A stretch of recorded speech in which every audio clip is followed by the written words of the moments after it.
Président, 449 millions d'euros, c'est le montant de la concession d'exploitation concernée par cette délibération. Cela en fait la plus grosse délégation de service public en matière de gestion des déchets de ces dernières années en France et sans doute la plus grosse délégation de service public négociée jusqu'ici par notre métropole. Pour Veolia, l'exploitant vainqueur de la consultation, c'est près d'1 milliard de chiffre d'affaires garanti sur 20 ans, puisqu'il pourra traiter les déchets d'autres collectivités au tarif du marché jusqu'au plafond annuel de 377 000 tonnes fixé par l'administration. Tout en remerciant les services et Mme Waknin et ses équipes pour la qualité des rapports qui nous ont été fournis, 2 points nous interpellent. Le premier, c'est le choix de Veolia. Je relève d'ailleurs que le nom de Veolia n'est pas cité dans la délibération. Le contrat que vous nous demandez de voter aujourd'hui nous lie pour 20 ans avec Veolia. Or, Veolia, c'est l'entreprise qui n'a pas su entretenir le réseau d'eau desservi par le canal de la Vésubie, ce que, Monsieur le Président, vous avez fort justement rappelé lors de notre conseil du 9 avril dernier. Je vous cite, « Lorsque nous avons récupéré en régie ce qui nous a été transféré par Veolia, nous étions confrontés à un réseau qui avait des millions de pertes de mètres cubes d'eau par an. » Veolia, c'est aussi l'entreprise qui, par le biais de sa filiale Soniterme, est l'actuel exploitant de l'incinérateur de l'Ariane, dont, permettez-moi de le rappeler, le contrat d'exploitation aurait dû prendre fin au 31 décembre 2018 si un pli confidentiel destiné à Suez n'avait pas été adressé à Veolia en raison d'une erreur administrative, expliqué M. Leonelli le 22 mars 2019 devant l'Assemblée métropolitaine.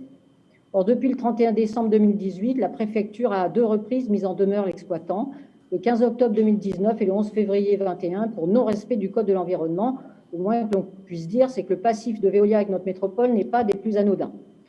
Pourtant, et alors que M. Leonelli expliquait lors de notre séance du 10 février dernier que l'objet des 2 délégations de service public que nous votons aujourd'hui était, et je cite M. Leonelli, d'élargir la concurrence, le résultat, c'est que les actuels gestionnaires de l'unité de valorisation énergétique de l'Ariane sont reconduits, à la fois sur l'incinérateur Veolia et sur le réseau de chaleur Dalkia. En matière de concurrence élargie, vous reconnaîtrez qu'on a vu mieux. Quelle est la justification de ce choix? En lisant le rapport au président appuyant le choix de Veolia pour la partie incinérateur, on comprend que c'est la qualité technique du candidat qui a été privilégiée puisque l'offre Veolia obtient la note de 56,58 sur 60. En somme, l'actuel exploitant dont les défaillances en matière d'entretien de réseau qui lui sont confiées et les manquements au Code de l'environnement sont clairement établis se voit primé par rapport à ses concurrents. Avouez que c'est pour le moins paradoxal. Si on regarde la notation finale, c'est même sur le seul sous-critère 1.1, celui du dimensionnement technique, des performances techniques et environnementales et de la qualité des process, que se joue la victoire de Veolia. Veolia obtient en effet la note parfaite de 10, soit 55 points pondérés, quand son concurrent immédiat Suez ne reçoit que 8. Notez que si sur ce point Veolia n'avait obtenu que 9, soit 49,5 pondérés, son offre n'aurait pas été retenue puisqu'inférieure à celle de Suez. Oui. Suez, Veolia, vous me direz que c'est la même chose aujourd'hui puisque l'OPA du premier est passé par là. Il n'en demeure pas moins que la décision d'attribution de cette délégation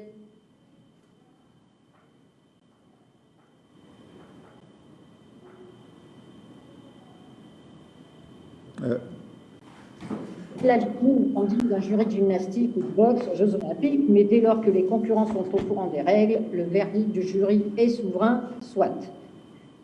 Mon second point, c'est l'aspect financier. Je serai plus concis sur ce point.